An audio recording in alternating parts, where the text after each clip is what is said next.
Hello મિત્રો, કેમ છો? મજામાં? મારા નવા બ્લોગમાં તમારું સ્વાગત કરું છું.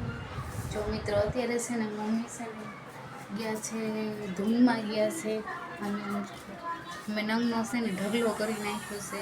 જો ઇન્ટરલોક કરી મૂકી દીધા છે ચારે બાજુ. જો આંકોર અહીંયા આખું અહીંયા પછી જો મિત્રો અહીંયા આ ખુરચી ઉપર.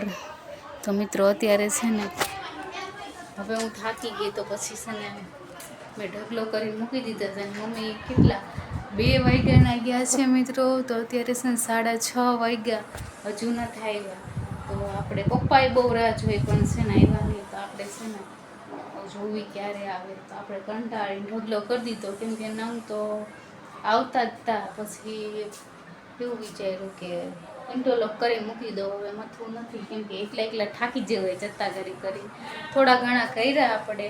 પછી મેં કીધું રહેવા દો, હવે જોવી કેટલા વાગે આવે. અત્યારે 6:30 થઈ ગયા છે મિત્રો. આપણે શું થાકી ગયા, હવે આપણે મસ્ત મજાના પંખા નીચે બેસી જવાનું થાય છે મિત્રો. જો અત્યારે છે ને અમારે શું ચાલે ખબર, જમવાનું ચાલે છે. જો આ જો એકર સૂકી ભાજી ને વેફર અને પપ્પાએ ગાંઠિયાનું શાક ને રોટલી. કે મેં મમ્મી 7 વાગે આવ્યા હતા. જો 7 વાગે આવી સીધા છે ને આપણે નંગ કરવા બેસાડી દીધા હતા કેમ કે આપણે નંગનો ઢગલો કરી નાખ્યો હતો.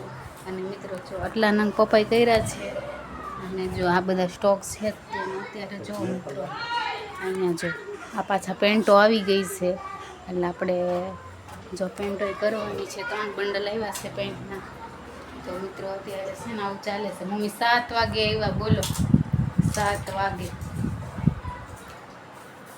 7 વાગે આવ્યા. પપ્પાએ કેટલી રાહ જોઈ કા મમ્મી, કા પપ્પા કેટલી રાહ જોઈ પપ્પાએ? 6:30 કે 6:15 વાગ્યા સુધી રાહ જોઈતી. જો પપ્પાએ 6:15 વાગ્યા સુધી તમારે રાહ જોઈતી મમ્મી. તો આવું છે મિત્રો. જો કેવી બની સૂકી ભાજી લે કોણ ના નાખ્યું છે લીંબુ તોય. હા દેખાય છે. ટમેટું છે, લીંબુ છે. જો મેં લીંબુ મૂક્યું હતું કદાચ મૂકી દીધી. હા તો મિત્રો અત્યારે જો મમ્મીને ખાટું ઓછું પડે છે ને થોડું થતું નથી એવું છે. જો અત્યારે આ જો ડબ્બા સૂકું બધું વેફરું તેડી હતી હજુ ખૂટી નથી. કાલે ખૂટવાડશું રાગે આમ જો સૂકી ભાજીને મૂકી દેવાની કેમ કે આપણે તો કાલ સવારમાં ચાલે. તો ચલો મિત્રો અત્યારે છે ને 8:30 ને 5 થઈ ગઈ છે. આપણે પાછું મમ્મી ધૂનમાં જવાનું છે. પપ્પા કે બહુ કરી. તો ચલો મિત્રો પાછા ધંધે લાગી જાવી. બહુ ભોજન કર્યા, બહુ ધૂન કરી. હા 11:30 થઈ ગયા. જો મિત્ર આજે તો મને આખો દી કાઢ્યો છે ભજનમાં જ કાઢ્યો છે મમ્મી આખો દી. જો 2 થી ગયા હતા તે 7 વાગે આવ્યા. પછી 9:30 થી ગયા હતા તે જો મિત્રો 11:20 થઈ. મને શું ખબર પણ હું લાવી હોય કે બહાર ગઈશું હું કાંઈ લાવી હોય એવું. આખો દી ભજન.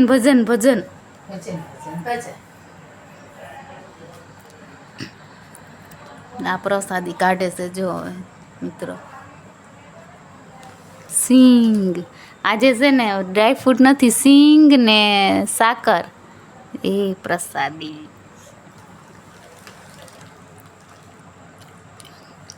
એક હવાર કરવાની છે નથી ને. તો મિત્રો જો અત્યારે છે ને 11:30 થઈ ગયા છે. એકલા તો કંટાળો ચડે. પપ્પા તો વૈયા ગયા છે. તો આજનું અમે બહુ ભજન કર્યા. જો મિત્રો આજે અમારો કાનો જો કેટલો મસ્ત લાગે છે. સોના ચાંદીથી ભરેલો લાગે છે. ચાંદી જેવો જો મિત્રો મસ્ત લાગે છે.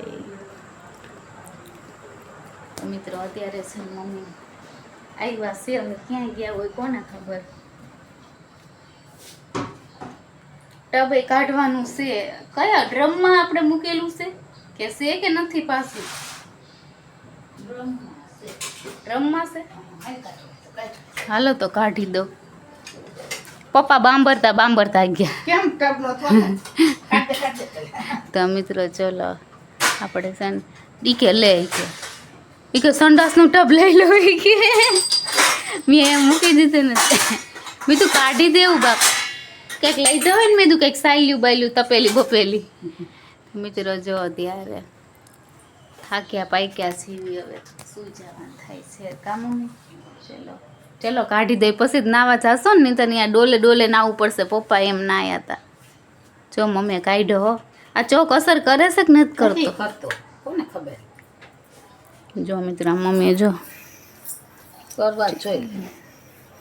નહીતર તોય હોય છે, પપ્પા એમ કહેતા હોય છે. ખબર આમ જો નહોતા કેટલા વાગે જઈ ગયા તો નહોતા. જો મિત્રો મમ્મી ચોક ફેરવે છે અત્યારે. ચલો મિત્રો હવે આપણે છે ને આમ ચડશું કેમ એમ થાય, આમ ચડી જાય ને ચડી જાવ. સારું હાલો આપણે અધડ ચડવાનું છે. આ ડ્રમમાં ટબ મૂકેલું છે. ચલો કાઢી દેવી. તો મિત્રો તો આપણે બ્લોગ અહીંયા પૂરો કરવાનો ટાઈમ થઈ ગયો છે. 5 મિનિટનો બ્લોગ બનાવ્યો છે. તો છે ને નાના કોઈ 4 જ મિનિટનો બનાવ્યો. નાના મિનિમમ 5 મિનિટ તો બનવો જ જોઈએ. મિત્રો અત્યારે હું તમને છે ને મારા નંગ બતાવું છું. આટલા નંગ તો રાતે આવ્યા નહીં, બધા પડ્યા રહ્યા. બધા રેડી કરીને મૂકી દીધા છે મિત્રો. તો આપણે છે ને સવારમાં છે ને ઉપાધિ નહીં, કેમ કે મારે જાગવાનું 8 વાગે. એમને 8 વાગે મારી નીંદર પૂરી થઈ. 8 વાગે તો મજા આવે 8 વાગે જાગવાની, કેમ કે સુરતની નાઇટ ચાલે છે ને એટલે આપણે વહેલું ન જાગવું પડે. નહીંતર આપણે 7:30 વાગે જાગી જવું પડે. કાવું છે મિત્રો. મમ્મી કહેતા હતા પવન નથી, આમ તો તો એટલી મસ્ત ફરકે છે ને. કહેતા હતા ને પવન નથી. બસ આપણે છે ને બ્લોગ અહીંયા પૂરો કરી દેવી. મારો બ્લોગ તમને કેવો લાગ્યો લાઈક કરજો, શેર કરજો, સબસ્ક્રાઈબ કરી દેજો. Good night.